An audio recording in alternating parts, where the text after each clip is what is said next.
남편과 시댁에 종속되어 마음대로 해도 되는 존재가 아니라 보다 나은 사회를 만들기 위한 주체로서 결혼 이주 여성이 스스로 당당히 서고자 한다.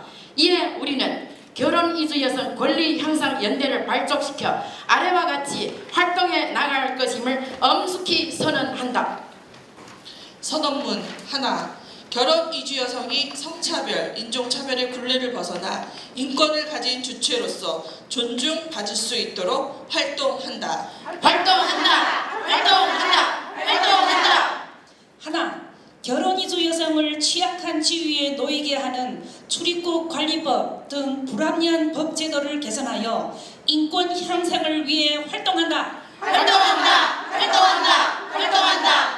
하나, 결혼 이주 여성에 대한 폭력을 근절하고 나아가 한국 사회의 모든 차별을 철폐하기 위해 포괄적 차별금지법 제정을 위해 활동한다.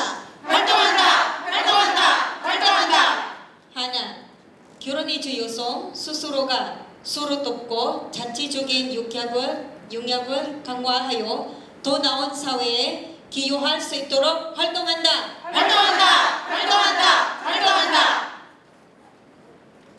결혼 이주 여성이 아이들이 바르게 성장하고 차별받지 않고 당당한 사회 구성원이 될 수 있도록 아동의 관리를 위해 활동한다.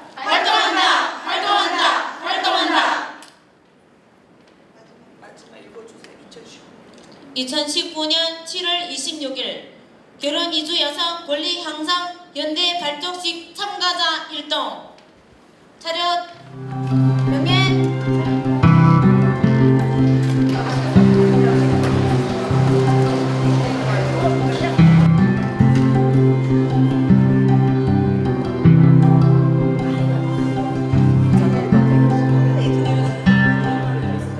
날씨도 덥고 장마 때에 이렇게 모이게 한 거는 그만큼 절실함이 우리 안에 절실함이 더 이상은 가만히 있을 수 없는 절실함이 보여줬다고 생각을 합니다. 그 절실함은 이제 당사자의 문제를 남에게 대신해 달라고 나는 바쁘니까 또는 나보다 더 나은 다른 사람이 해결해 주겠지 했던 거에서 이제는 당사자가 움직여야 될 절실함이 오늘 이 자리를 만들었다고 생각을 합니다. 아마 그래서 여기 비록 숫자는 아니지만 가장 절절한 마음으로 오신 분들이기 때문에 그냥 동원돼서 모였던 어떤 자리보다도 그 마음이 뜨겁게 느껴집니다. 저도 그런 마음으로 이 자리에 왔습니다. 30년 된 세월 중에 변화된 것이 많이 있습니다. 그 중에서 하나는 불과 몇 년 전에 우리가 2년 반 됐죠. 대통령을 촛불 시민의 힘으로 바꿨다. 그리고 그 정부는 그래서 누구보다도 시민을 대표하고 또 국민 한 분 한 분에 대한 그런 마음을 배려하는 마음을 가진 정부다. 그래서 우리 문재인 정부가 바로 작년서부터 우리 국정의 철학으로 가치로 내세운 확실한 단어가 포용입니다.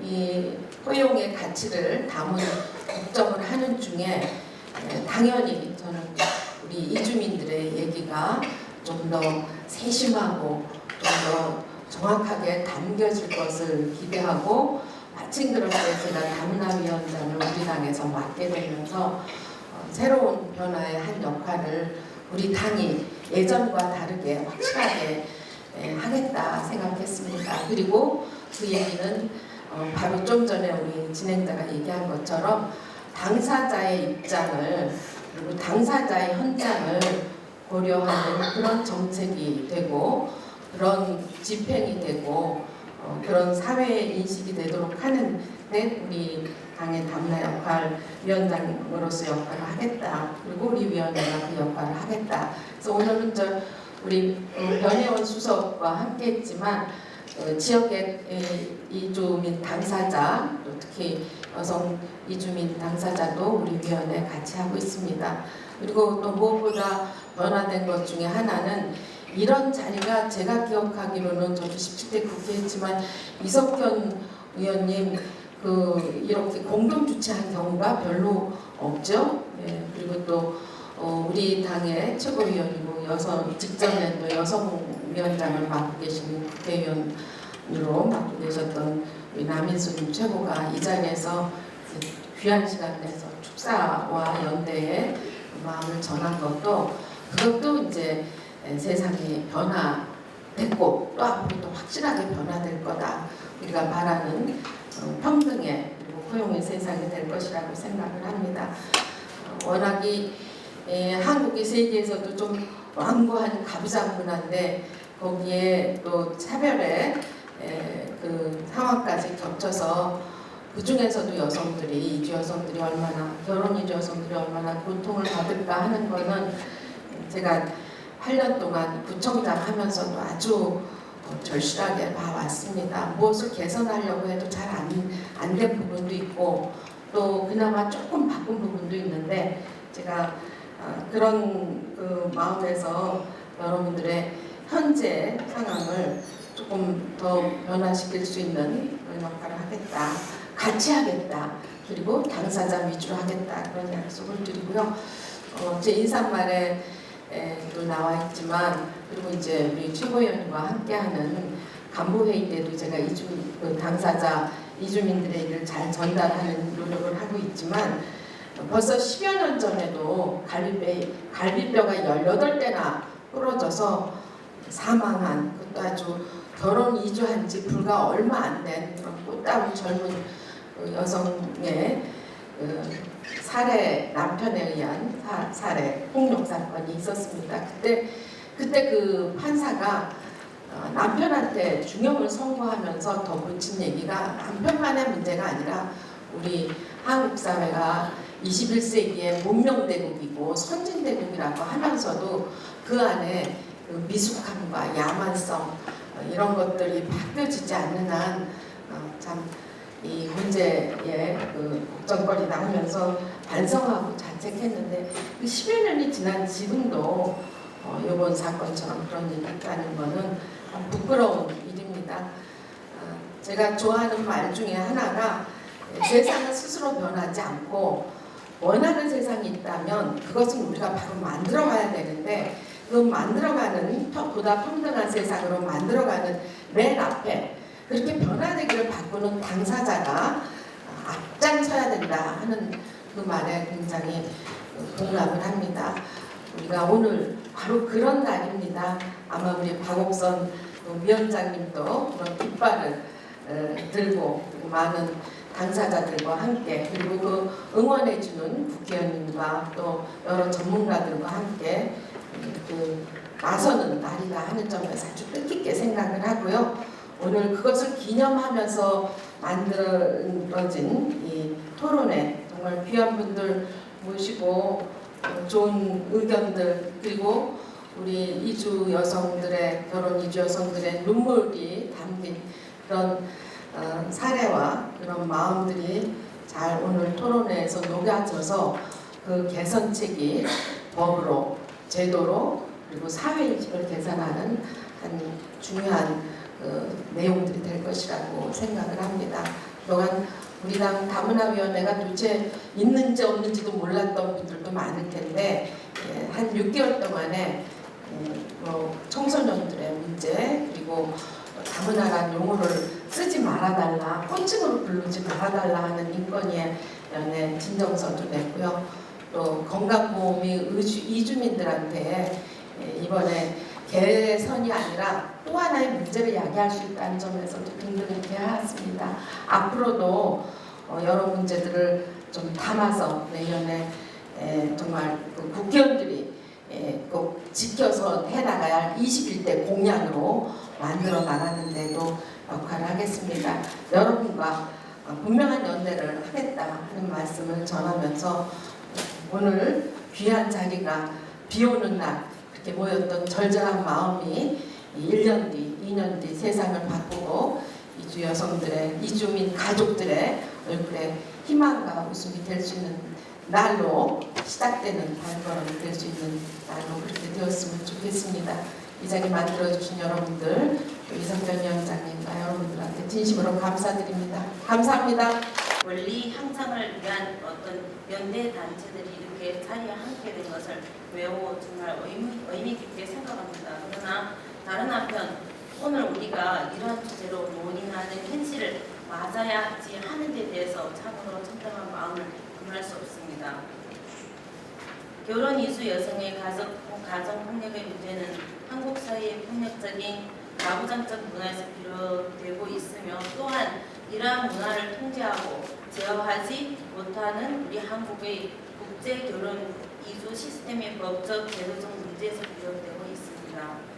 배우자 신혼보증 제도 등이 통제적 시스템이 포기해야 할 혼인 생활을 한국인 배우자의 통제에 종속되도록 함으로써 권력적 주종 관계를 만들어내고 있습니다. 또한 돈과 성에 좌우지되지 않는 자본주의적 국제 결혼은 혼인이 신선함마저 변들게 하고 있습니다. 한국이 배우자의 야만적인 폭력 행사는 결혼 이주 여성의 귀중한 삶에 대하여 인간적으로 누려야 할 기본적인 생존을 요하고 있으며 한국 사회의 저급하고 야만적인 남성 중심적 문화의 민낯을 적나라하게 보여주고 있습니다. 남성과 여성이 그리고 이를 기본적으로 한 가정이 행복한 삶을 영위하도록 하는 것은 국가의 책임이며 이 사회의 의무입니다. 오늘 우리는 이 자리를 통해 결혼 이주 여성의 가정 폭력에 대한 효과적 대응 방안과 전략들을 도출하기 위해 서로 머리를 맞대고 진지한 논의를 진행할 것입니다. 그리고 그러한 오늘의 논의들이 금일의 모임과 함께 발족하는 이주 여성 권리 향상 연대를 통하여 지속적으로 실천하도록 할 것입니다. 앞으로 한국 사회의 어두운 곳과 약한 곳에 항상 따뜻한 마음을 가지고 도움을 주기 위해 불철주야 최선을 다하시는 우리 이석현 국회의원님과 우리 더불어민주당 남인순 최고위원님과 그리고 다문화위원장 홍미연 위원장님들이 계셔서 정말 든든합니다. 그렇지 않습니까?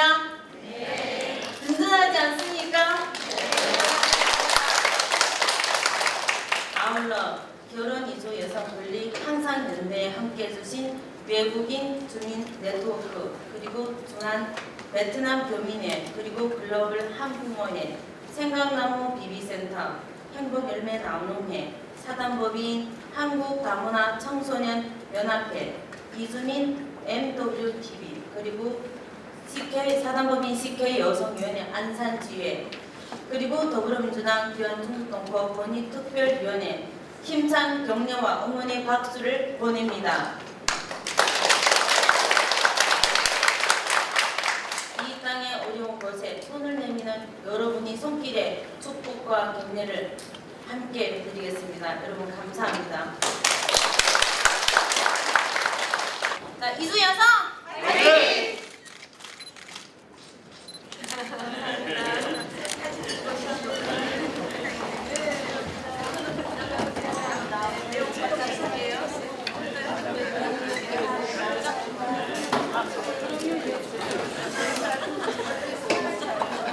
얼마 전 발생한 베트남 결혼 이주 여성에 대한 가정 폭력을 계기로 이 문제에 대한 우리 사회에 관심이 높아지고 있습니다.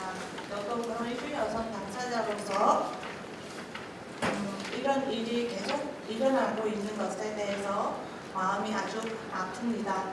특히 결혼 이주 여성 중에서도 저개발국가 출신 여성들의 에게 이런 폭력이 주로 가해지고 있는 것은 한국 사회가 아직도 약자에 대한 편견을 가지고 있다는 것에 대해 같아서 더욱 마음이 너무 슬프게 생각합니다. 저는 오늘 그런 그 토론회에서 알다시피 저는 정책적, 법적 전문가가 아니고요. 당사자로서 그리고 활동가로서 이 자리에 와서 저희 목소리를 내려고 참석하게 되었고요. 그래서 그동안 제가 활동 활동하면서 상담하고 했던 사례들 통해서 그런 일류 여성들이 겪고 있는 폭력 피해 및 체류 문제에 대해 말씀드리려고 하고요. 이런 폭력이 사라지지 않고 지속적으로 발생하는 원인과 이를 해결하기 위한 방안에 대한 문제 제기를 하려고 합니다. 먼저 한국의 체류 지금 책자에 보시면은 한국에서 그런 일류 여성 어떤 폭력을 얼마나 당하고 있는지 짐작할 수 있는 그런 조사 결과에 대한 말씀을 드리겠습니다. 이 조사는 국가인권위원회에 2017년에 그런 일류 여성이 체류 안전보장을 조사하기 위해서 진행하는 그 조사의 결과인데요. 조사 대상이 920명 중에 가정폭력 경험은 387명으로 42%가 되는데요. 이런 아마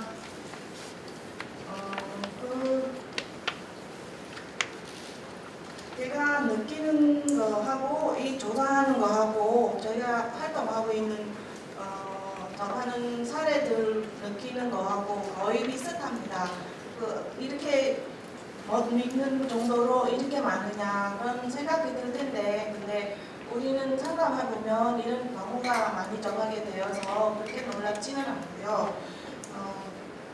그리고 잘 살펴보면 그 욕설이라든지 심한 욕설은 81%가 되고 그 다음에 이제 한국식 생활 방식 강요 그리고 폭력 위험 그런 게 아주 높은 비율이 돼 있는데 이런 상황을 양상을 보면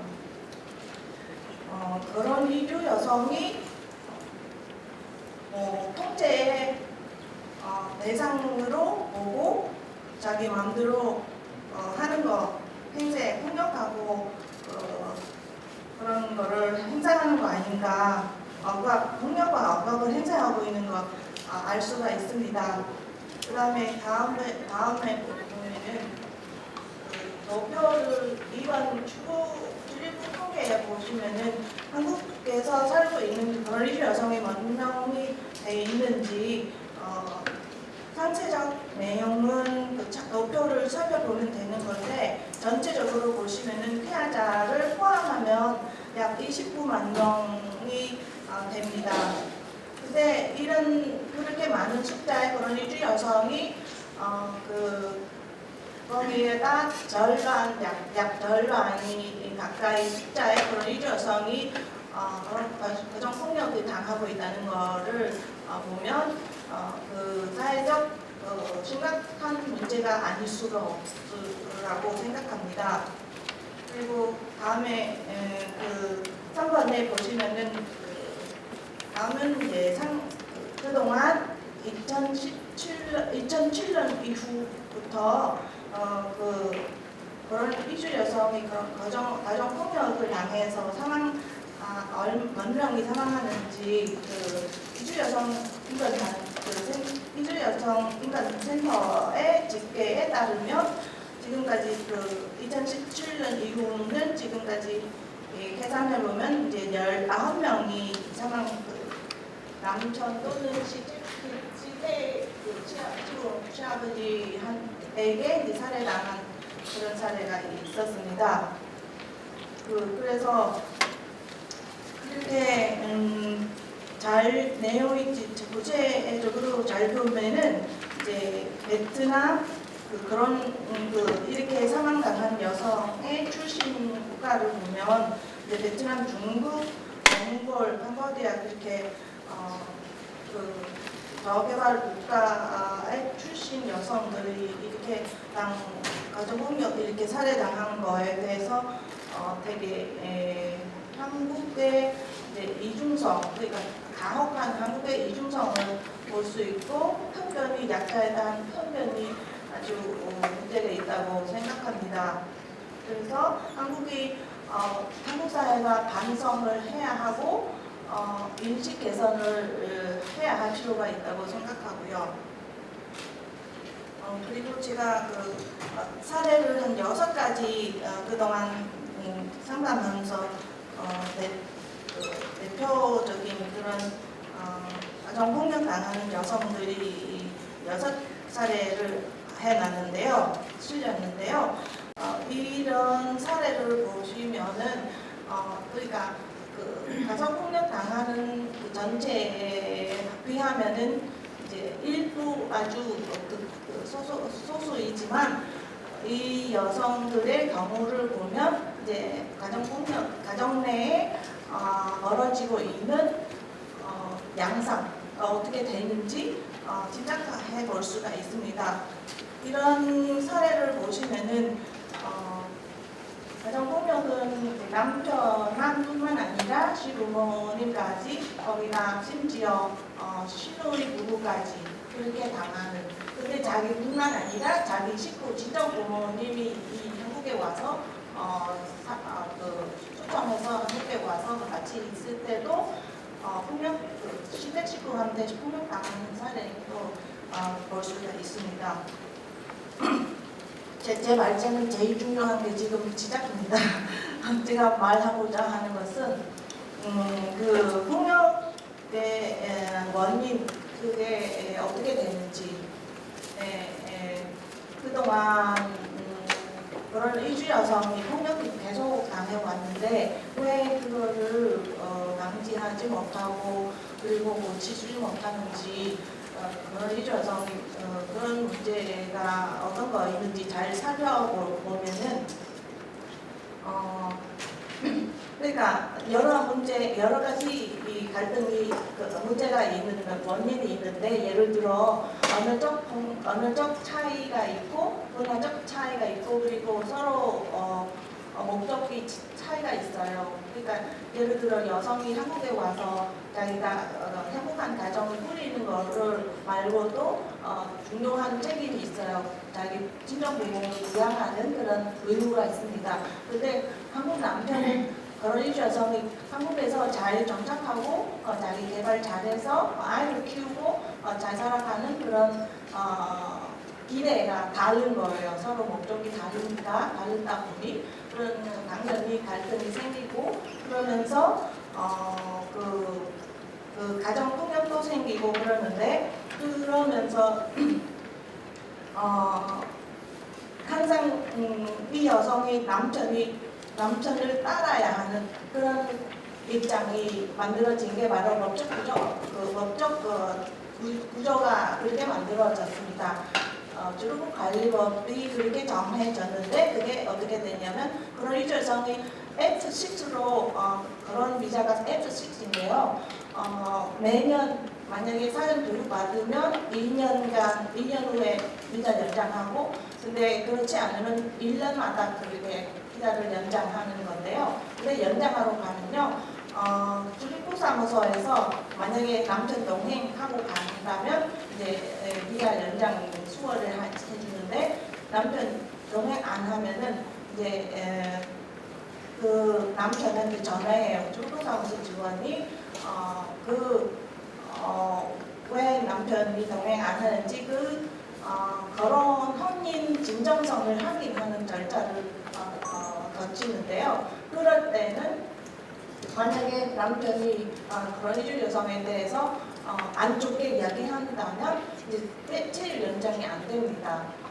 그런 경우가 있어서 당연히 부부 사이에 항상 사이좋게 되는 게 아니고 가끔 갈등도 생기고 심지어 이제 아까 이야기한 것처럼 그런 이주 여성 다문화 가정이 여러 가지 갈등이 있고 그래서 그럴 때는 이제 남편이 협조 안 해주는 비자 연장 안 해주니까 여성이 어쩔 수 없이 남편한테 말을 들어야 되는 그런 상황이 벌어지는 겁니다.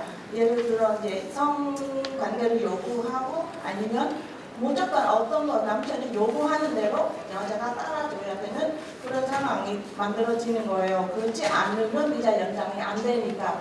만약에 비자 연장이 안 되면 불법이 되니까 미등록자가 되어서 여성이 자기가 잘못이 없어도 그렇게 인권 침해 당하는 그런 상황이 벌어져서 그래서 그 살아가면서 남편한테 진정성, 혼인 진정성이 그 법무부가 요구하는 혼인 진정성은 제가 보기에는 그게 바로 여성이 말을 들어야 된다는 그런 그러니까 정부가 한국 남편한테 그 권리를 주는 거예요. 여성한테 마음대로 할 수 있는 권리. 그러니까 만약에 여성이 남편한테 말을 안 듣고 잘 비위를 맞춰주지 않으면 출국사무소가 비자를 연장 안 해주는 그런 구조가 되는 거거든요. 그러면 그 가정 내에서 그런 시스템이 돼 있으면 여성이 당연히 남편 말을 들어야 되는 거고 폭행을 당해도 그 신고하면은 그 남편이 말을 안 들고 주면 비자 연장이 안 될 거 아니잖아요. 그러면서 만약에 폭행을 당했어요. 그럼 출국사무소도 이렇게 이야기합니다. 그 비자 연장하는 사람이 폭행 당하면 입증해주면 남편이 자기가 아내를 폭행했으면은 입증해주면 이제 비자 연장 가능하다 그렇게 해요. 그러니까 법이 이렇게 정해요. 취직 사유가 주된 한국 남편에게 있으면 이제 비자 연장이 된다는 거 그렇게 정해져 있는데, 근데 그게 결혼일 여성이 신고를 안 하는 경우가 많고요. 그리고 그런 입증 책임이 결혼일 여성이 해야 되는 거라 입증할 수가 없는 경우가 많아요. 아까도 이야기한 표를 국가인권위원회에서 표를 보시면 신체적 폭력이 말고도 여러 가지 폭력이 있는 겁니다. 예를 들어 이제 심한 욕설, 그 심한 욕설을 어떻게 그게 폭력으로 입증할 수 있겠어요? 그거는 잘 안 되거든요. 거기다 여러 가지 입증 책임은 지금 결혼일 여성한테 해야 된다는 게 문제가 있다고 생각을 하고요. 그러니까 제 말제는 중점이 이렇습니다. 결혼일 여성은 한국에서 살려면 남편한테 남편 말을 잘 들어야 되고 항상 비위 맞춰줘야 되고 그렇지 않으면 안 된다는 거라는 문제가 있어서 비자 체류 문제가 걸려 있어서 그 체류 문제를 해결을 하려면은 이제 최초에 결혼하고 혼인 진정성을 확인하고 난 다음에 그 후에 비자를 남편 동의 없이 비자를 계속 연장해주는 그런 방안을 내놓고 싶습니다. 네, 그리고 혼인 만약에 계속 참아왔다가 이제 못 참아서 이혼하게 된다. 왜냐면 지금 이혼하게 되면 지금 아까 이야기한 것처럼 애가 있으면 면접 구속권으로 비자 연장 가능하는데 애 만나는 그 사유로 비자 연장 가능합니다. 애가 성년 될 때까지 이제 비자 연장 되지만 애가 없으면 출국해야 되는 거예요. 자기 본국으로 돼야 되는 거예요. 만약에 애가 없는 경우에 비자 연장하고 싶다. 그러면 남편이 잘못했다고 입증해야 되는 거예요. 그 상황이 입증하려면은 이제 자기가 폭행을 당했다고 여러 가지 증거를 내야 되고 예를 들어 이제 경찰에 신고해서 이제 법원에 가서 이제 상당히 쓰면서 떼고 그런 거를 다 이제 법원에 가서 그리고 합의 이혼도 안 되고 조정도 안 되고 재판 이혼을 해야 되는 거예요. 재판 이혼에서 판결에서 분명히 저거라는 문항이 있어야 돼. 남편이 잘못돼 있어서 혼인 파탄이 된다. 그런 게 잘 적어 놔야 이제 비자 연장이 가능하는데요. 심지어 어떤 경우는 조정하면서 남편이 잘못한 거 있는데 그래서 500만 원으로 합의를 했어요. 그러니까 그동안 남편한테 괴롭힘을 당해서 이제 500만 원 비자로 받게 됐는데 그 경우도 비자 연장이 안 되었습니다. 그러면서 법무부에서는 지난번에 팩트 체크라는 거를 적어놨는데 그러니까 입증 폭행당하는 경우 입증하는 책임은 뭐 그러니까 그 병원의 진단서, 여성 기관의 그 상담 기록 뭐 그런 거를 제출하면 폭넓게 인정된다. 그렇게 적혀놔있는데 폭넓게 인정하지는 않습니다. 그게 사실은 그렇게 위자료 500만 원 받는다 해도 위자 연장 안 해주는데 무슨 폭넓게 인정하겠어요. 그리고 최근에 그 대법원 판결에 아주 중요한 판결이 있었잖아요. 다들 또 아실 텐데 그게 그렇게 그 여성이 만약에 계속 소송하지 않고 어떤 변호사님이 도와주지는 않으면 이런 판결이 안 나옵니다. 여성은 그런 일 여성은 누군가 도와줘야 이렇게 이런 중요한 판결이 나오는 거예요. 주된 책임이 남편에게 있다는 그 판결은 나오지만은 저는 주목하는 그거 아니고요. 저는 주목하는 건 뭐냐면 그 여성이 잘못이 없다는 거를 아니면 있다는 거를 행정기관장이 입증해야 된다. 그게 더 중요해요. 저는. 왜냐하면 결혼일 여성이 비자를 연장 안 해주는데 그거를 여성이 잘못이 있다고 이야기해 자기 재량으로 판단해서 비자 연장 안 해주는 거거든요. 그럼 자기가 입증해서 이 여성이 잘못해 있어서 비자 연장 못했다. 그렇게 입증해줘야 절차상 맞는 거거든요.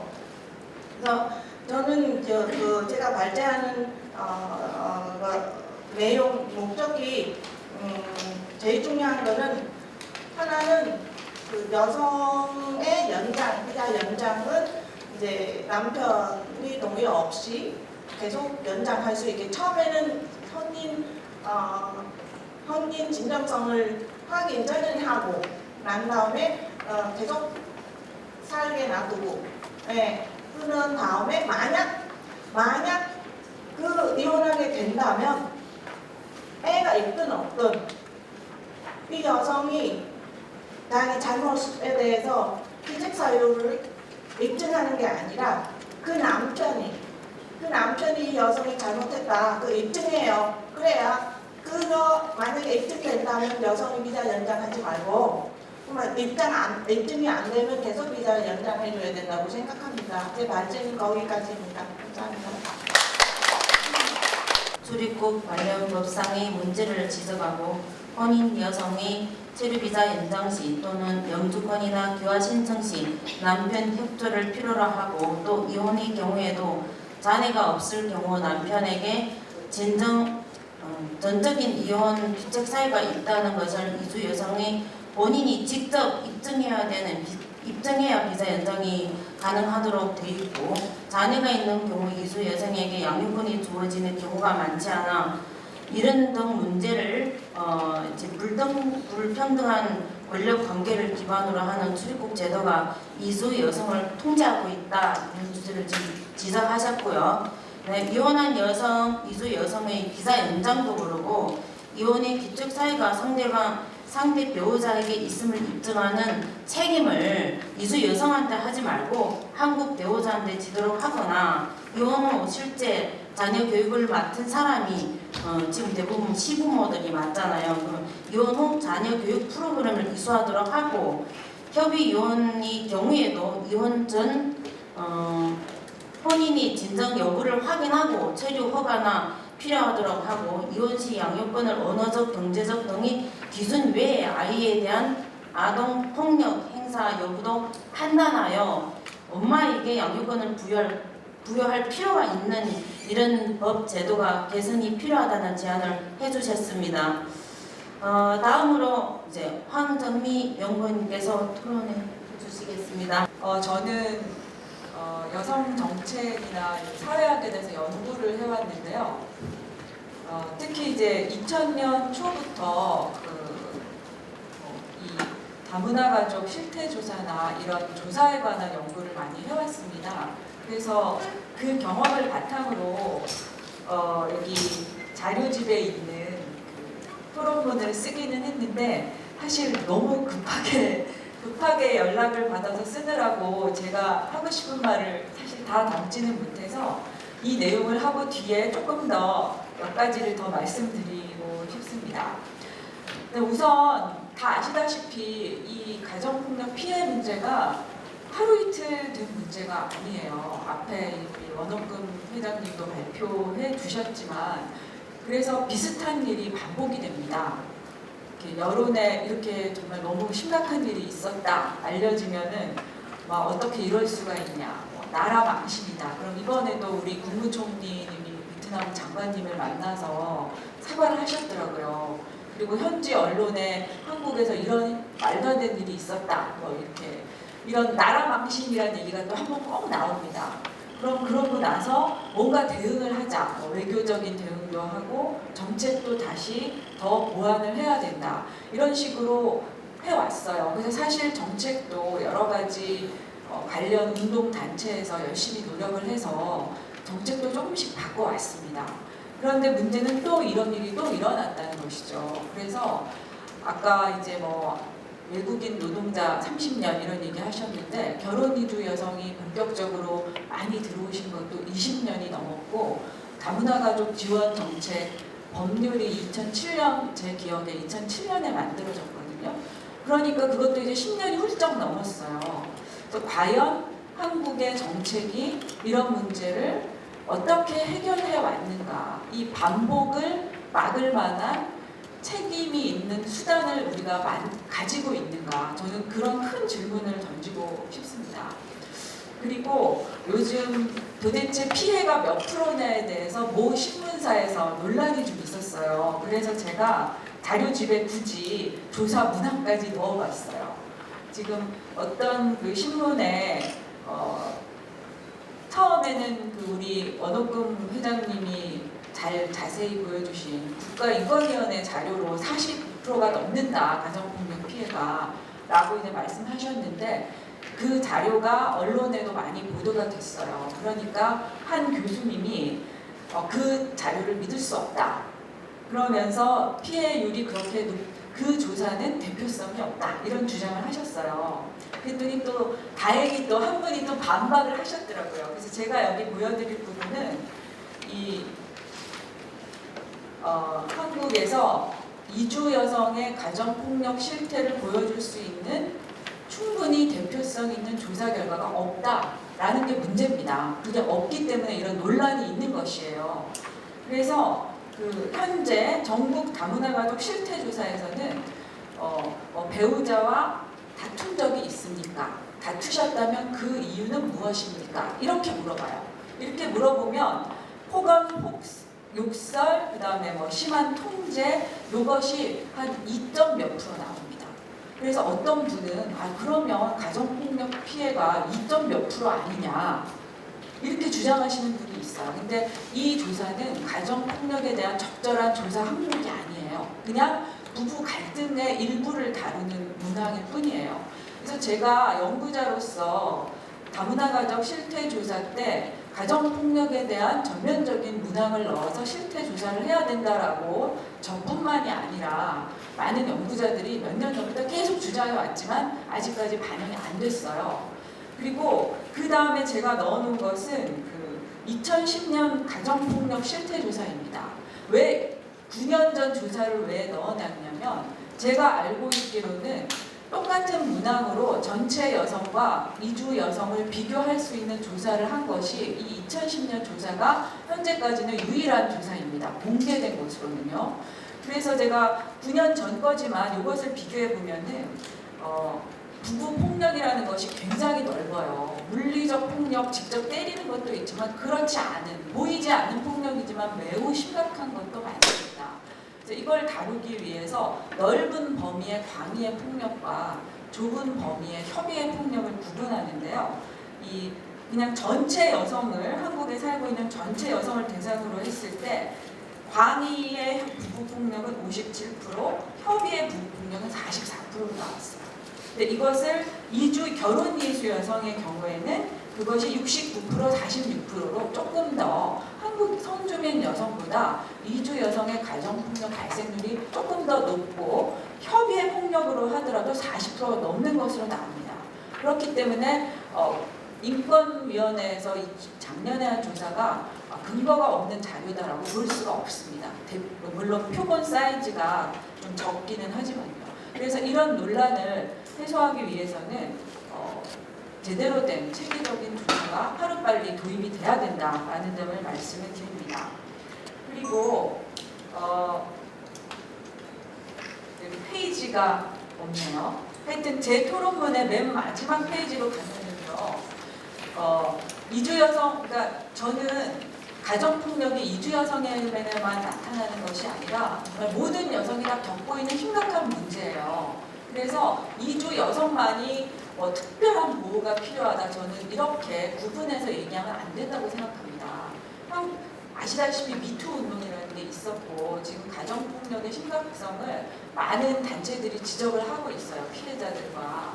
그래서 이것을 전면적으로 더 잘 다룰 수 있는 정책이 필요하고 그거의 한 큰 틀 속에서 그렇다면 그 중에서 조금 더 어려움이 있는 이주 여성에 대해서도 같이 정책을 만들어야 되고 이주 여성이 이런 여성에 대한 폭력을 줄이고자 하는 정책에서 제외돼서는 안 된다라는 차원에서 저는 얘기해야 된다고 생각합니다. 이주 여성에만 따로 특별히 보호해야 된다 이런 주장은 현실적이지 않습니다. 그래서 저는 그러면서 특징을 봐야 된다고 생각하는데 이거는 앞에 발제도 나오긴 했지만 첫째는 배우자뿐만이 아니라 다른 가족에 의한 폭력이 매우 심각합니다. 저도 면접 조사 같은 걸 통해서 당사자분들을 조금씩 만나고 있는데 사실은 솔직히 말하면 인종차별이 가족 안에서 반복적으로 일어나고 있습니다. 또 사실 나이 차이가 좀 있기 때문에 이주 여성이 결혼해서 오셨을 때 다른 가족이 자기보다 나이가 어리다는 이유로 또 한국에 대해서 잘 모른다는 이유로 부당한 대우를 하는 경우가 가족 안에서도 너무나 많아요.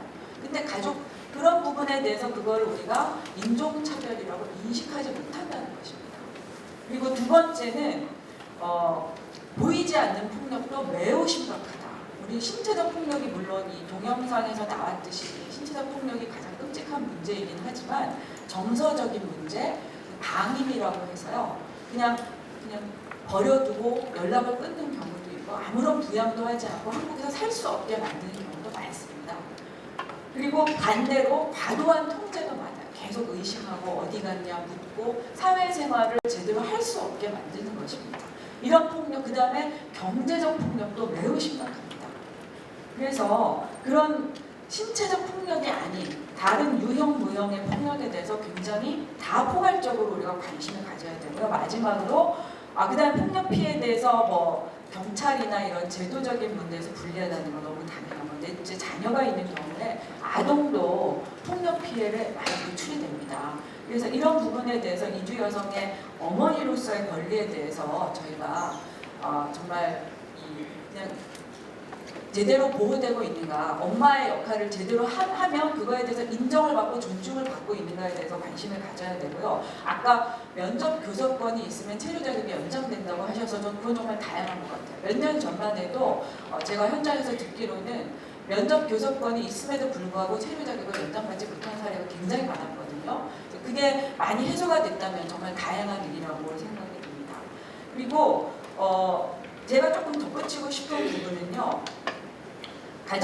이런 폭력 피해자임을 인정받기 위해서는 그래서 체류 자격을 유지하기 위해서는 본인이 책임이 없다, 귀책 사유가 없다라는 것을 입증하고 그것을 하기 위해서 여러 가지 이제 앞에서 말씀하신 이혼 재판 판결문이라든지 가정폭력 피해를 입었다는 그 입증하는 서류들이 필요하잖아요.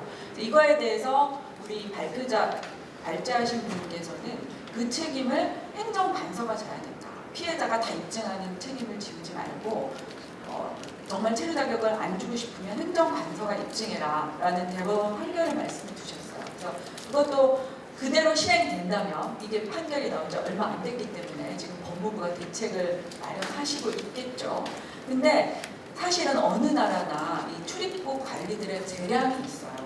그래서 이 많은 제가 경험 사례를 들어보면 나 같은 경우는 아이를 키우고 있고 이렇게 있으니까 당연히 연장을 받겠지 했지만 막상 가보면 자기가 예상하지 못했던 이유로 연장받지 못하는 경우도 굉장히 많고 이게 말하자면 들쭉날쭉이에요. 이런 문제는 사실 한국만의 문제가 아니라 어느 나라에서도 다 일어납니다.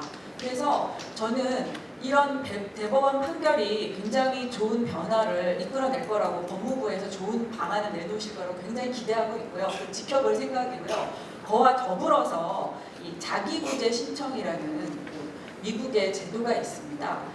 제가 작년에 어떤 토론에서 미국 변호사님을 이제 초청해서 하는 변호사에서 이거에 대해서 알게 됐는데요. 미국의 경우에는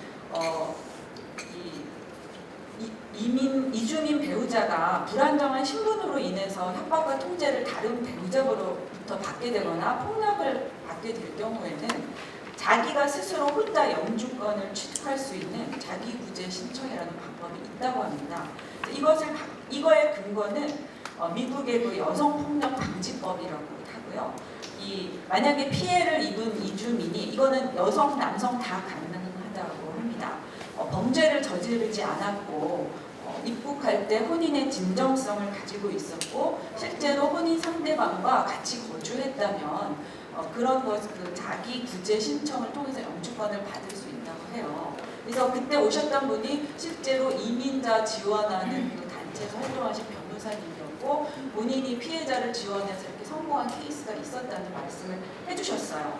근데 최근에 아시다시피 미투 운동의 결과 중에 하나로 우리나라에서도 여성폭력방지법이 통과가 됐고 12월부터 발효가 될 거예요. 그리고 여성폭력방지법에 보면은 그 법의 대상이 국민이 아니라 모든 사람으로 되어 있어요. 그래서 저는 이러한 그 미국의 사례를 좀 참고를 해서 정말 그 이주민이라는 이유로 보이지 않는 폭력에서 빠져나갈 수 없는 위치에 있는 사람이라면 스스로 자기 구제를 할 수 있는 어떤 루트를 마련해주는 방안에 대해서도 그런 미국의 사례가 한국에 적용 가능한지 적극적인 검토가 필요하다고 생각합니다. 감사합니다. 원장님, 서울대 여성연구소 연구원은 한국 이주 여성 가정폭력의 특징으로 배우자의 폭력뿐만 아니라 다른 가족, 시부모, 시누이 등 형제, 자매에 의한 폭력도 빈번하게 발생한다는 것과 신체적 폭력, 정서적 폭력뿐만 아니라 경제적 폭력 피해가 이주 여성에게 심각하게 나타나고 있다는 것, 그리고 자녀가 있는 경우 아동이 폭력 피해를 입고 있는 경우가 많으며 아동을 실질적으로 보호하고 양육하는 이주 어머니 권리가 매우 취약해질 위기에 놓여 있다는 점, 이런 것을 지적하면서 이주 여성이 국적이 없는 경우라 하더라도 적법한 절차를 거쳐 한국에 거주하는 경우에는 어머니로서 위치를 인정받고 자녀를 위한 역할을 할 수 있도록 실질적 지원하는 정책이 필요하다는 점을 강조해 주셨고요. 미국의 사례로 인해서 또 구제 신청으로 인해 영주권 신청하는 방법도 우리나라 검토했으면 좋겠다는 말씀을, 참 좋은 말씀을 많이 해주셨습니다. 감사합니다. 다음으로 여성가족보호권익보호과 임성근 사무관님께서 토론해 주시겠습니다. 원호근 회장님의 발표 잘 들었습니다. 그래서 저희 이번에 주제와 관련해서 저희가 좀 연관성이 있는 것 같아서 저는 이제 폭력 피해 여성 보호시설 운영과 관련해서 좀 설명을 드리는 게 좀 의미가 있을 것 같아서 좀 설명을 드려볼까 싶습니다. 여성가족부에서는 지방자치단체와 함께 가정폭력, 성폭력, 성적인 피해 이주 여성 및 동반 자녀에 대한 보호 및 지원 등을 통해 피해자 인권 보호를 위해 보호시설을 전국적으로 지원하고 있습니다. 2004년 외국인 가정폭력 피해자 보호시설 2개소 지원을 시작으로 2009년 이주여성 그룹홈 1개소 지원, 그리고 2010년 이주여성 자활지원센터를 개소하였습니다. 보호시설은 쉼터, 그룹홈, 자활지원센터로 나누어지며 쉼터는 전국 28개소로 숙식의 제공, 심리적 안정, 사회 적응을 위한 상담 및 치료, 질병 치료와 건강 관리를 위한 의료기관의 인도 등 의료 지원 등 다양한 지원을 실시합니다. 다음으로 폭력 피해 이어서가 동반 자녀의 주거 지원과 지원으로 자립을 유도하는 그룹홈이 있으며 보호시설의 마지막에는 자활지원센터가 있습니다. 자활지원센터에서는 직업 교육 훈련 및 10차원 능력 개발을 통해 경제적 자립을 도모함으로써 이주 여성들께서 우리 사회의 일원으로서 정착하도록 지원하는 것이 목적입니다. 마지막으로 이제 금년부터 새롭게 시작되는 아까 이제 남 위원님 말씀에도 폭력 피해 여성 상담소가 있습니다. 이주 여성이 폭력 피해 후에 겪는 심리적, 정서적 충격, 생활 체류 불안정, 학업적인 문제에 대해 보다 적극적인 상담과 지원을 통해 이주 여성의 한국 사회 정착 지원과 권리 보호에 기여하기 위해 금년에 새롭게 시작된 제도입니다. 현재는 대구, 충북, 인천, 전남 4개소를 선정했고요. 앞으로 1개소를 또 추가할 예정입니다. 그리고 좀 이번에 또 주제에 맞춰서 지금 실태 부분이 언급되고 있는데요. 실태 조사에 관해서 말씀을 드리자면 여가부에서는 이 결혼 이주 여성의 폭력 실태를 파악하기 위해서 다양한 방안을 모색 중이고 있습니다. 그리고 전국 32개의 보호시설 이소자를 대상으로 이런 피해 실태나 이런 요인 등을 한번 알아보고 좀 효과적인 개선 방안을 모색하기 위해서도 지금 노력할 계획입니다.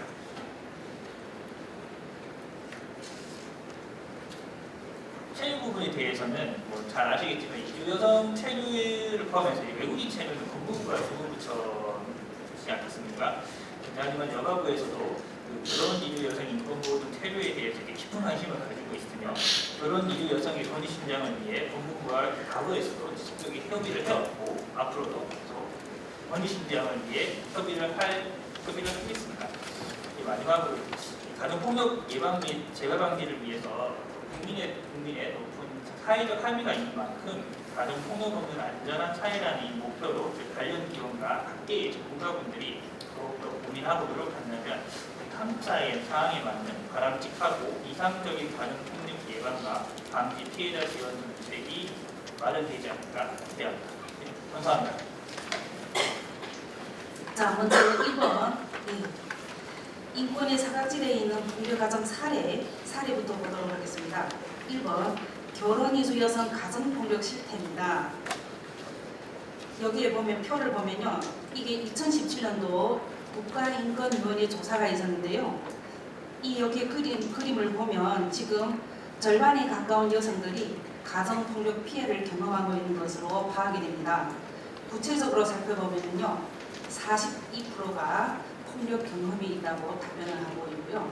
그 폭력의 형태는 82% 정도가 지금 심한 욕설, 41%는 한국식 생활 방식을 강요하고요. 그리고 폭력 위협을 받고 있습니다. 그 외에 다양하게 지금 폭력들이 행사되어 있는데요.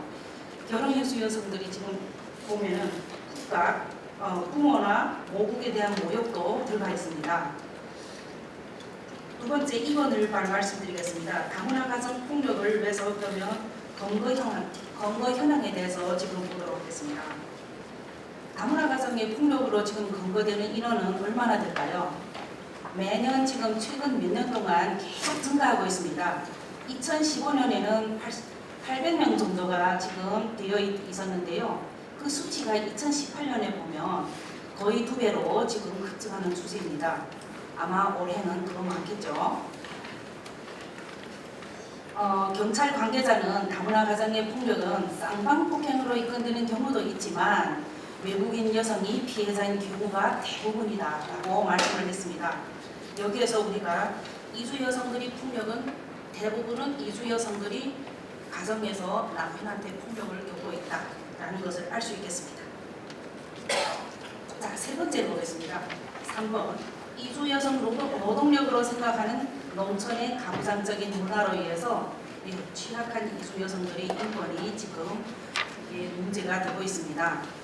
사실 국제 결혼에 따른 사건 사고가 끊이지 않아서 2011년에는 교육제를 도입했습니다. 이를테면 법무부의 국제결혼 안내 프로그램인데요. 여기에 국제 결혼을 하고자 하는 국민은 나라에 결혼하고자 하는 이주 여성의 모국에 대해서 좀 알아야 되는 4시간 동안 해당 국가의 문화와 가정폭력 방지를 비롯한 인권 존중 안내, 국제결혼 상담 경험담을 소개하는 제도가 있습니다. 여기서 교육을 받고 있지만 사실 그렇게 효과가 없다는 것을 우리가 이제는 표로 우리는 알 수 있습니다. 우리 한국에는 이런 속담이 있습니다. 여자와 부부는 3일에 한 번씩 해야 한다는. 여기에서 우리가 결혼 이주 여성만 아니고 한국 가정에서도 가정폭력은 계속 이루어져 왔다는 것을 우리가 알 수 있습니다. 자, 이번에 4번 보겠습니다. 가정폭력이 발생과 낮은 신고율을 보겠습니다. 자, 가정폭력이 발생할 때 도움을 요청한 적이 없다가 지금 31%가 나와 있죠. 그러면 왜 도움을 요청한 적이 없냐 보면은 주변에 알리는 것이 창피해서, 아무 효과도 없을 것 같아서, 누구에게 도움을 요청해야 할지 몰라서, 이것은 아주 적은 수치로 나타납니다. 하지만 기타 문응답이 지금 얼마입니까? 70%가 넘어갑니다. 이것은 무엇을 말하냐? 무엇을 말할까요? 왜 무응답을 하고 있습니까? 예, 제가 선물을 좀 가져오겠습니다. 예, 응답하시는 분들한테 제가 정말 선물을 드리고 싶습니다. 예, 그만큼 결혼 이주 여성들은 자기 신분이 드러나지 않는 설문조사에서조차도 이렇게 무응답으로 나타납니다. 자기가 폭력을 받고 있다는 것을 남들이 아는 걸 창피하게 생각합니다, 사실. 그리고 그것이 또 어떻게 부메랑이 돌아와서 우리 가정에 더 나쁘고 그리고 더 처참한 폭행이 이루어질까봐 걱정하는 거거든요. 자, 그러면 왜 이렇게 쉬쉬하는 걸까요? 이렇게 가정폭력이 이루어지는데도 쉬쉬하기만 하고 말을 못할까요? 5번을 보겠습니다. 가정폭력에 소극적으로 대응하는 이유에 대해서 보면은 신고 방법을 몰라서라고 했습니다. 경제적 문제, 심리적 문제도 이런 것들이 있지만 한국어가 서툴고 사회적 관계망이 부족하여 폭력에 취약하고 한국에 대한 어떤 법이나 정보를 잘 모르기 때문이고요. 어디에서 상담하고 어디에서 지원받아야 하는지에 대한 정보가 부족합니다. 그리고 한국 국적이 없는 상태에서 자녀를 데리고 한국에서 안전하게 체류할 수 있을지에 대한 두려움 때문입니다. 여기에는 지금 신고 방법을 몰라서 이 책자에 이렇게 되어 있지만 저는 많이 썼습니다, 사실. 심리적으로 살펴보면 또 그런 이유도 있습니다. 심리적인 이유도 있는데요. 보통 물리적인 가정폭력이 일어났다는 것은 생활 전반에 걸쳐서 이주 여성에 대한 감시나 통제 상황에 놓여 있다는 것입니다. 한국어가 서툴고 사회적 관계망이 부족한 결혼 이주 여성들은 이러한 폭력에 더 취약합니다. 그런 상황에서 한국에 대한 어떤 법이나 정보도 잘 모르고 어디에서 상담하고 지원받아야 할지를 모르기 때문에 내가 과연 이런 상담을 받으며 내가 한국 국적도 없는데 자녀를 데리고 한국에서 안전하게 체류할 수 있을까에 대한 확신이 없기 때문입니다. 이렇게 체류가 그만큼 중요하다는 걸 이제는 이 자리에 계신 분들도 이제는 우리와 같이 공감을 할 수 있을 겁니다. 자, 그러면 체류 자격을 통해서 드러나는 우리 사회 폭력 가정에 대한 문제점에 대해서 제가 말씀드리고자 하겠습니다. 자, 1번을 보겠습니다. 다문화 가정에서 폭력이 일어나고 있는 배경에는 이주 여성이 남편에 종속될 수밖에 없는 체류권이 문제입니다. 이것이 제일 큰 문제라고 봅니다. 현행법에서는 결혼 이민을 하고 비자 연장을 하거나 영주권 신청을 할 때 남편의 신원 보증이 필요합니다. 이 두 사람의 관계가 상하 관계가 될 수밖에 없고 가정 폭력이 만연할 수밖에 없는 환경이 조성된 것입니다. 이건 국제 결혼을 하게 되면요, 이주 여성에게 결혼 이민 F6 비자가 발급되는데요.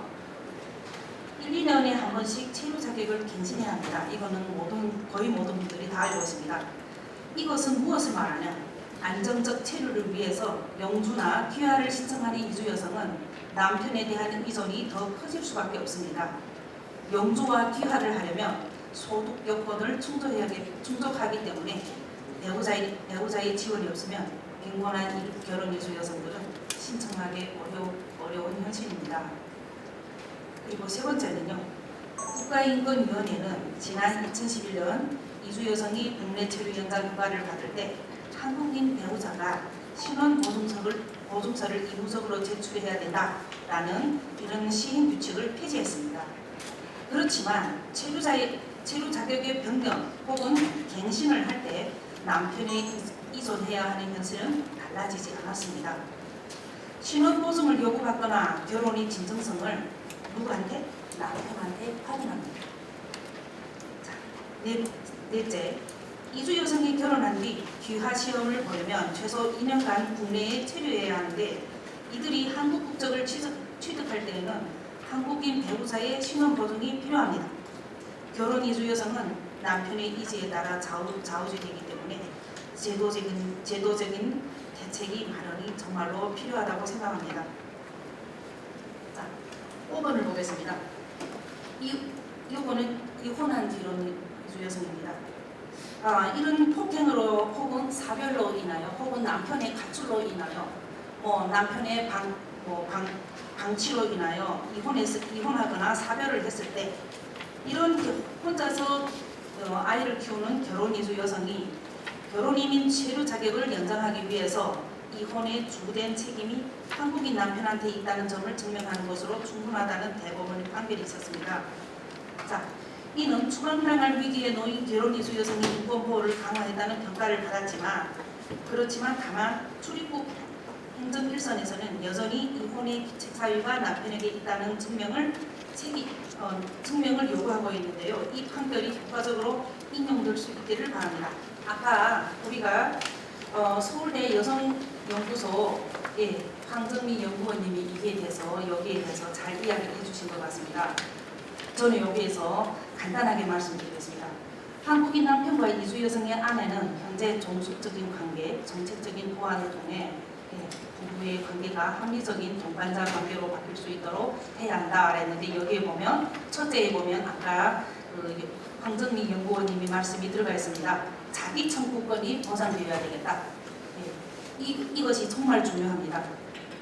학대당하는 이주 여성이 남편한테 절대적인 책임을 있다는 걸 증명하기가 어렵습니다. 그래서 학대당했다는 이런 증거만 있다면 자기 청구권이 보장이 돼야 된다고 저는 봅니다.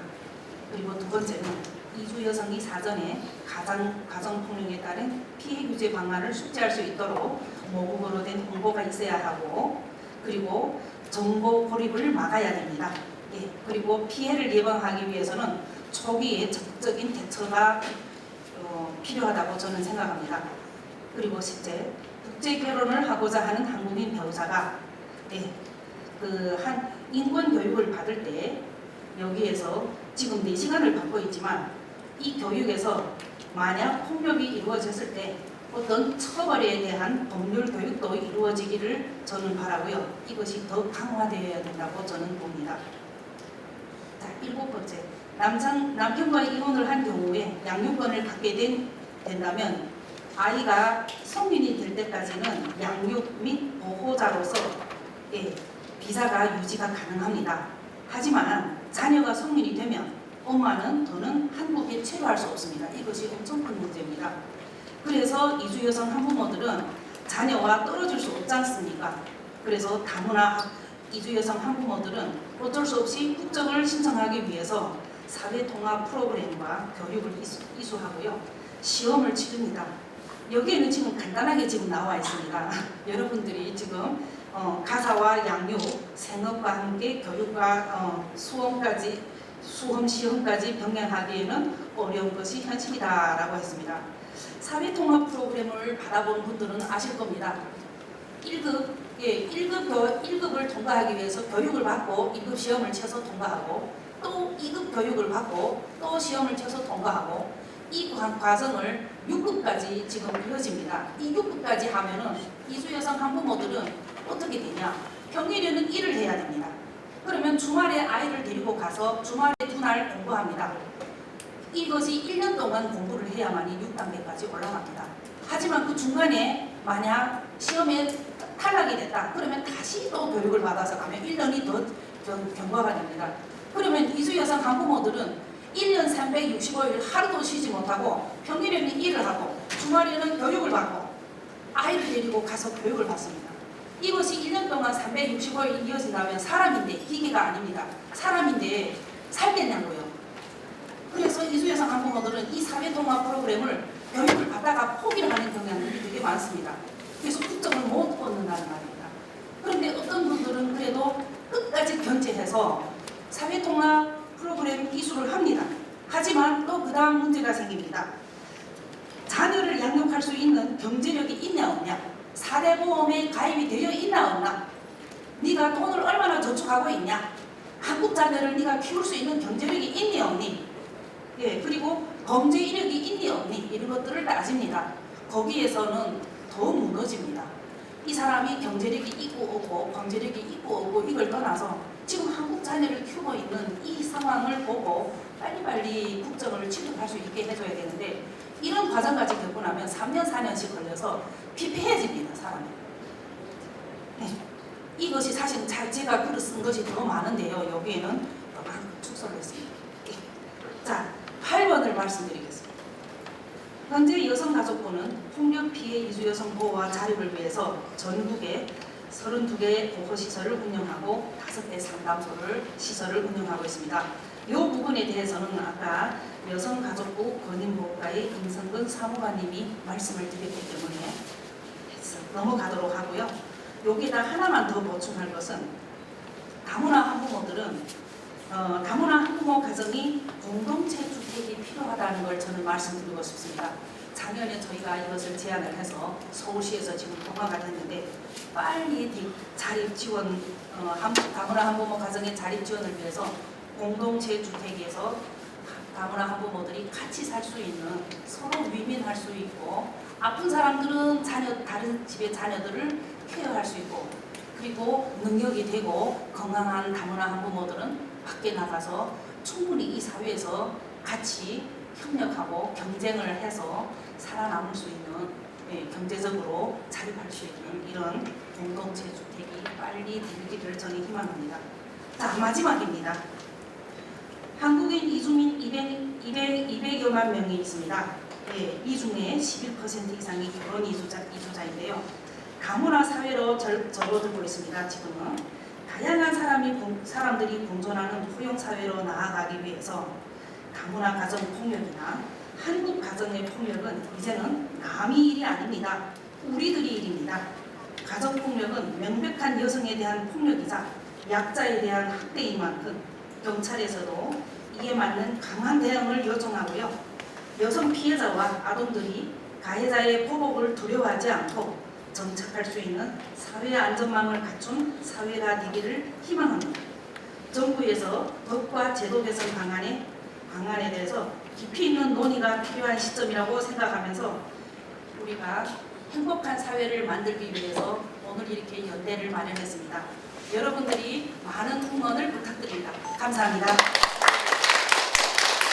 주요 내용이 일단은 정보, 그다음에 시스템 부족이고 해마다 이주 여성 가정 폭력이 늘어나고 있음에도 법무부의 지금 국제결혼 안내 프로그램 제도가 지금 아무런 효과가 없다는 점, 그리고 2011년 국가인권위에서 2011년 이주 여성 신혼보증 제도를 폐지했으면서도 이제 국제결혼자들이 어떤 연장이나 그냥 요구하고 있었다는 점, 그리고 대책이 우리가 정말 미국이 자기 청구권이 보장되는 미국의 어떤 이런 점을 좀 우리나라도 이런 법제도가 있었으면 좋겠다 이런 내용이었습니다.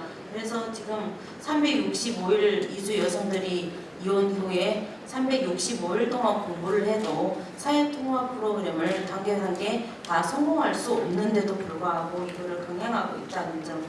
그래서 지금 여성에 대한 폭력이자 약자에 대한 어떤 학대인 만큼 우리 사회에도 강한 대응이 필요하다는 점을 말씀해 주셨습니다. 네, 수고 많으셨습니다. 감사합니다.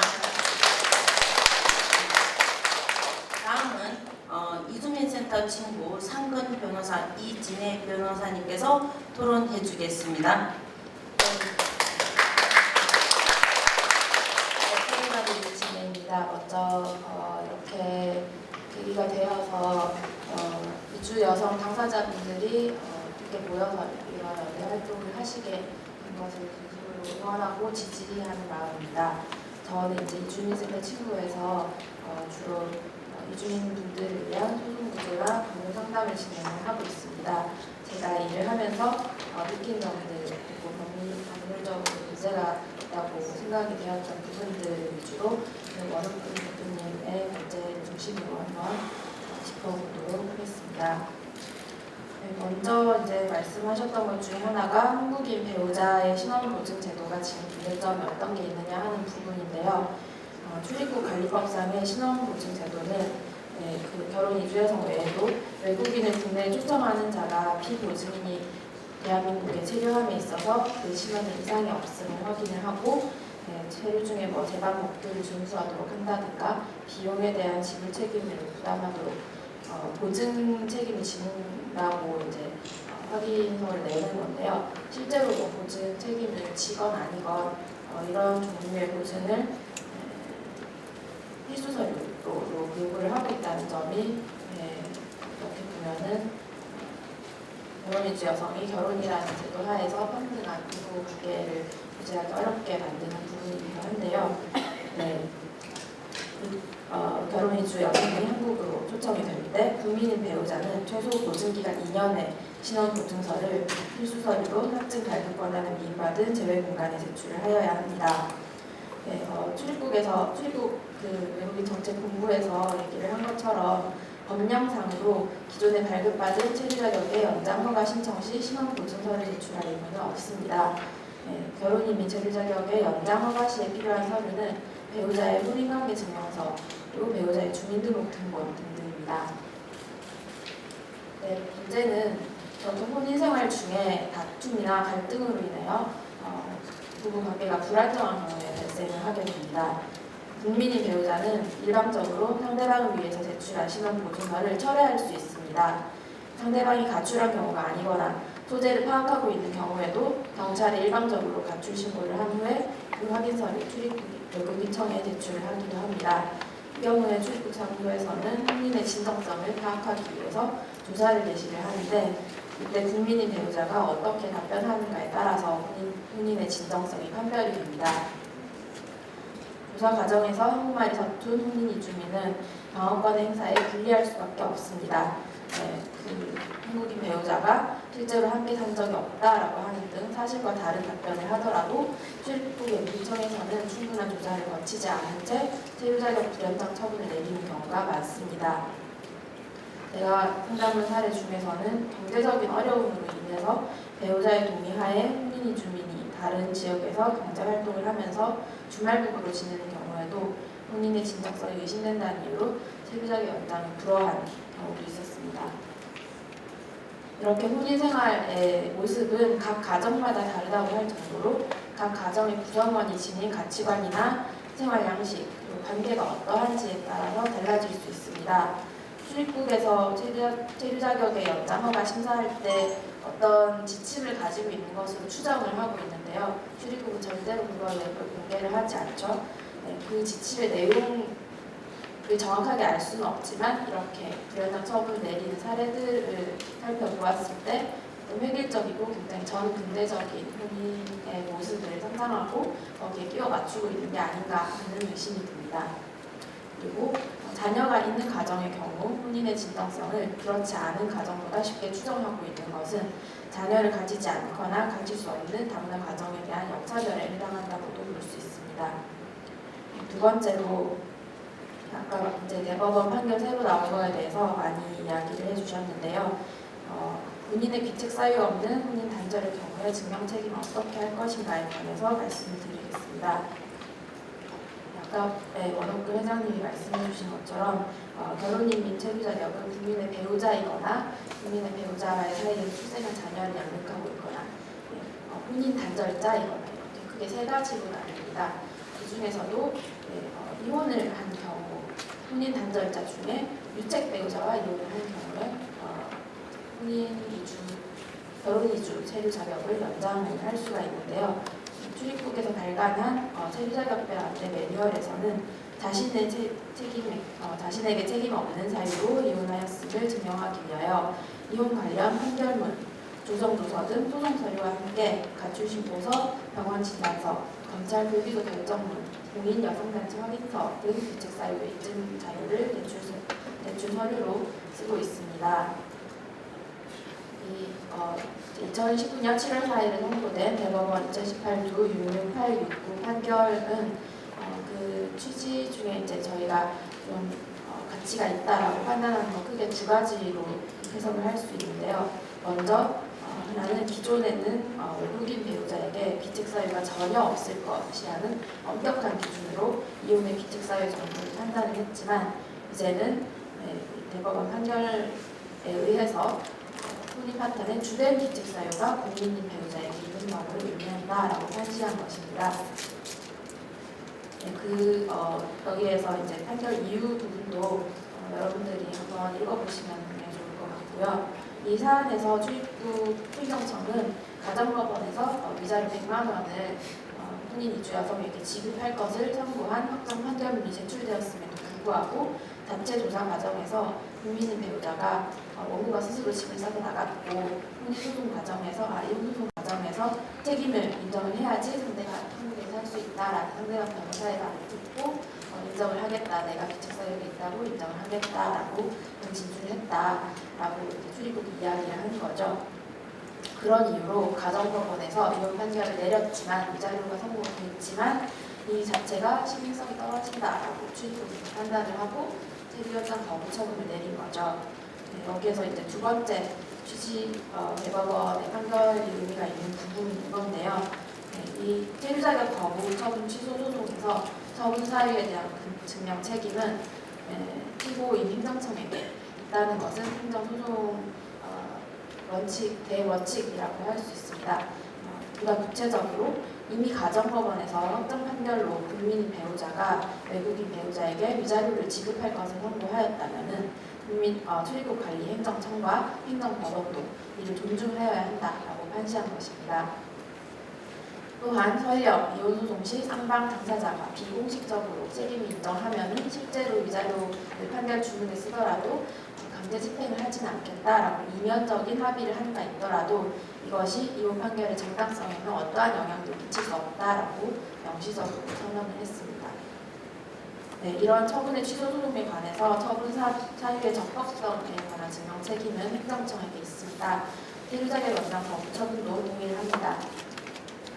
혼인 이주민이 상대방의 귀책 사유인 이유로 상대방의 귀책 사유를 증명하는 자료를 행정청에 제출을 했다면은 이후에 소송 과정에서 해당 거부 처분이 적법하다라는 것을 증명할 책임은 행정청에 있다는 것입니다. 이혼의 귀책 사유 자체를 다툰다기보다는 이혼의 귀책 사유를 증명할 수 있는, 예를 들면 이번 사건과 같은 이혼 소송의 판결문 등을 제출을 했다면은 향후에 출입국 행정청은 이러한 판결문을 존중을 해야 한다라는 의미가 있습니다. 세 번째로 이혼 소송 과정에서의 체류권 보장 부분인데요. 아까 살펴본 매뉴얼에서는 이혼 과정 중이라고 할 수 있죠. 별거 중인 사람에 대해서도 상대방의 귀책 사유로 인한 이혼의 경우와 동일하게 가출 신고서나 상해 관련 진단서, 가정폭력 관련 시설 입주 확인서 등등의 제출을 요구를 하고 있습니다. 그러나 이혼 전 별거의 기간을 갖는 것 자체는 국민 간 혼인 생활의 청산 과정에서도 아주 아주 흔하게 발생하는 일입니다. 만약 위와 같은 서류를 구비하지 못한 상태의 결혼 이주 여성이 있다면 체류를 위해서 결국 이혼 소장을 별거 과정에서 별거를 오래 유지하지 못한 채 법원에 빠르게 제출을 해야 한다는 그런 막다른 상황에 몰리게 됩니다. 별거를 통해서 부부와 가족 생활에 대해서 숙고를 하고 안전한 이별을 준비할 수 있는 그런 기능을 함에도 불구하고 이를 허용하지 않는 출입국 행정청의 태도는 혼인과 가족에 대한 헌법적 권리를 무시하는 것입니다. 이혼 소송을 제기한 이후에도 혼인 이주 여성의 체류는 여전히 불안정합니다. 이러한 사유들로 인해서 체류 기간이 도과한 후에 비로소 이혼을 결심을 하고 법원에 소장을 제출을 하는 경우에 출입국에서는 과도한 원칙금이나 같은 요구를 부과를 하거나 지원이라고 하죠. 소송 계속 중인 자에게 주어지는 지원 체류 자격을 발급을 해주지도 않고 요즘 출국명령을 내리고 있죠. 심지어는 변호사가 선임되면 소송의 진행을 변호사가 할 수 있다라는 이유로 체류 자격에 부여해서 더욱 불리하게 취급을 하고 있습니다. 어떤 출입국 직원이 이게 지침에 있다고 하더라고요. 네, 그래서 이렇게 별다른 증거가 없는 가정폭력 피해자의 경우에는 체류 자격 연장 신청 전까지 이혼 소송을 제기를 해야 되고 상대방의 규칙 사유를 판결문에 명시를 해야만 체류 연장의 가능성이 조금이라도 높아지는 그런 상황에 빠져 있습니다. 이거를 출입국 행정이 보장하고 있는 거죠. 이렇게 이혼 전후 단계에서 관계 회복의 가능성, 이혼 이후에 안전한 관계 형성, 이렇게 이혼 과정에서 갈등을 완화할 수 있는 가능성이 있음에도 불구하고 이렇게 행정적인 제도로 인해서 이런 가능성이 원천적으로 차단된다는 것입니다.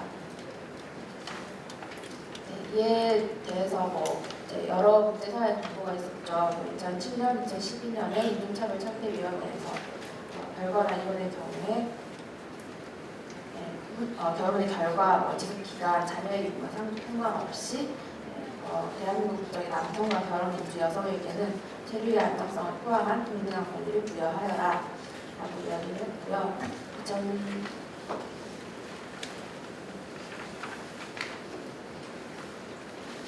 2019년 올해에는 보다 구체적으로 결혼 이주민들이 혼인관계 종료 사유, 자녀 양육 여부, 배우자 가족 부양 여부 관계없이 체류 자격을 변경을 해서 혼인관계가 종료된 이후에도 그들이 한국에 체류할 수 있도록 하여야 한다라는 권고를 드렸습니다. 네, 이런 권고를 대한민국 정부가 엄중하게 받아들여야 할 것이고요.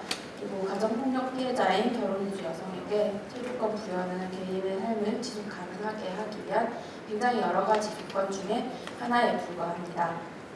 국가가 이렇게 인간의 존엄성에 기초해서 마땅히 누려야 할 헌법상의 권리를 국가의 시혜적 조치로 해석을 해서 이거를 얻기 위한 실질적인 과정을 불가능에 가깝게 설계하고 있는 것은 자기 스스로 반성을 해야 하는 문제라고 생각합니다.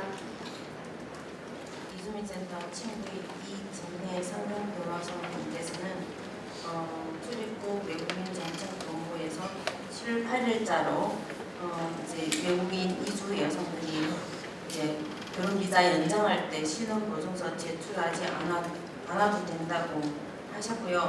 이제 연장할 때는 배우자의 혼인관계 증명서나 주민등록 등본만 가져가시면 된다고 하셨습니다. 그리고 유엔 인종차별철폐위원회가 지적한 대로 결혼 이주 여성들이 혼인관계 종료 사유, 자녀 양육 여부, 한국인 배우자 가족, 부양 여부와 관계없이 체류 자격을 변경하여 혼인관계가 종료된 이후에도 그들이 한국에 체류할 수 있도록 하는 등 가정폭력 피해자인 결혼 이주 여성에게 정당한 체류권을 부여하는 것은 개인의 삶을 지속 가능하게 하기 위한 수많은 기초적 조건 중 하나에 불과하다고 강조해 주셨습니다. 네, 변호사님 수고 많으셨습니다.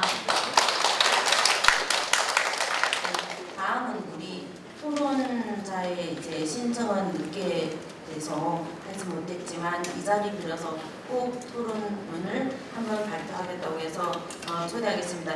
네팔 이주민협회 나경민 대표님, 네팔 성함으로는 러스 미구롱이라고 계십니다. 네, 뜨거운 박수 부탁드리겠습니다. 저희가 한국에 시집 올 당시에는 이런 제도가 없었고 되게 오래전에 시집을 왔어요. 그러면서 불구하고 지금 한국에서 열심히 노력해서 아주 잘 살려고 아직도 노력 중입니다. 그래서 한국에 온 지 오래돼가지고 사건들이 2008년 이후로 2008년에는 외국인이 많이 왔지만 2003년이 우리 네팔 여자들이 한국으로 시집 많이 왔어요. 그 이후로는 막 사건들이 너무 많이 생겼는데 그 중에 제가 제일 많이 기억에 담은 걸로 제가 정리해서 가지고 왔어요. 오늘 이런 해가 있다 그래서 오늘 이런 해 저는 처음으로 참석했는데 많이 떨리지만 좀 이해해 주세요. 감사합니다. 이 지금 사건은 2013년도 사건인데요. 이 여자가 24살 여자이고 남자가 좀 나이가 많은 남자였는데 이 인천 지역에도 시집을 왔는데 이 시집 와가지고 이 여자가 그 혼인한 상태에서 이 남자가 친구들을 불러서 성매매를 하는 거예요. 그 친구들한테 돈을 얼마 받고 성매매를 하는 건데도 불구하고 이 여자가 네팔의 여자애가 한국어가 안 돼서 어디 신고도 못하고 말도 못하고 그러고 신고하는 방법 자체도 몰랐고 그래가지고 어느 날은 한 번 안 하겠다 해가지고 포기를 해가지고 이 여자가 이게 완전 전신 마비가 됐어요. 한쪽 다 중풍이 와가지고 마비가 된 상태에서 이제 병원에 입원한 상태에서 저희가 이제 알게 됐는데 병원 입원해서 저희가 이제 모시고 와서 이 여자에 대해서 이제 이주 주민센터에서 변호사를 선임해줘가지고 소송을 걸었는데 소송 너무 길어져가지고 이 여자가 잡을 수가 없고 그때 당시에는 막 쉼터 같은 거 막 제공돼 있으면서 불구하고 우리가 전혀 몰라가지고 저희가 거기 데리고 있었어요. 그러고 중로에 가면 우리 네팔 여성 쉼터가 있어요. 네팔 사람들끼리 이렇게 모여서 하는 여성 쉼터에서 지내면서 이 여자가 너무 힘들어하니까 합의를 하게 됐는데 이 남자가 재산도 있고 경제적 능력도 되면서도 이 여자한테 그냥 불과 2천만 원만 주고 합의를 본 거예요. 결국은 이 남자가 아무 처벌 받지도 못하고 그 여자는 그냥 본국으로 가야 하기만 했어요. 그래서 저는 제가 너무 감동이 돼서 죄송한데요.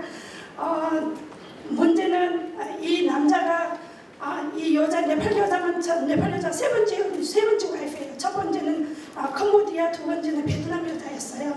그리고 결혼 중매 업체에서 왜 결혼 중매 업체에서 들어왔는데 무조건 내가 너한테 5천만 원 주고 사왔으니까 내가 하는 대로 하라.